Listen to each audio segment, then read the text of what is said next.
Patay ang isang estudyante matapos tangayin ng agos sa kanal sa kasagsagan ng ulan sa Iligan City. May naitala namang pagbaha at pagguho ng lupa sa ilang probinsya dahil sa masamang panahon. Ating saksihan.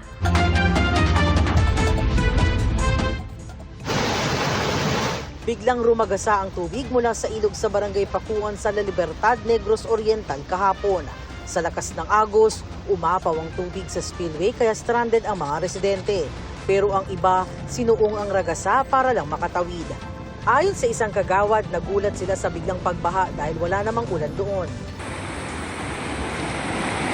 Wala ring ulan pero lumakas din ang agos sa Kalaksaan River sa lungsod ng Gihulngan.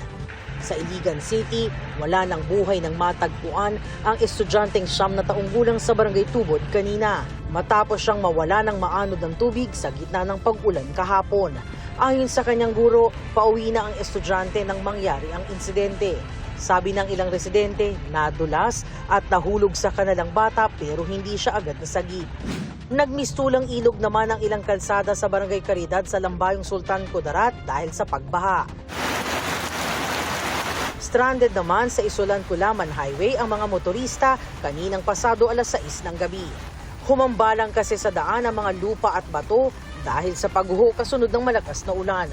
Tumawag na sila sa mga otoridad para makapagsagawa ng clearing operation. Nakaranas din ng malakas na pag-ulan kanina sa Coronadal City. Halos zero visibility naman ang naranasan dahil sa malakas na ulan sa ilang bahagi ng Cotabato. Sa NLEX, nakuha na ng makapal at maitim na ulap kaninang hapon. Maya-maya, sinundan na yan ng malakas na buhos ng ulan.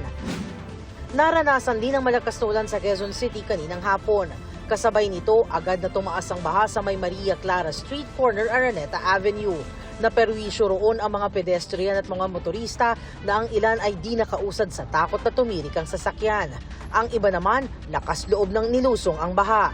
Umabot ang mahigit 1 oras bago tuluyang humupa ang tubig sa kalsada. Ayon sa Pag-asa, na-dissipate o nalusaw na ang binabantayang low pressure area malapit sa Quezon Province kahapon. Pero may bagong LPA na nabuo at huling namataan kaninang hapon sa layong 980 kilometers sa silangan ng Southern Mindanao.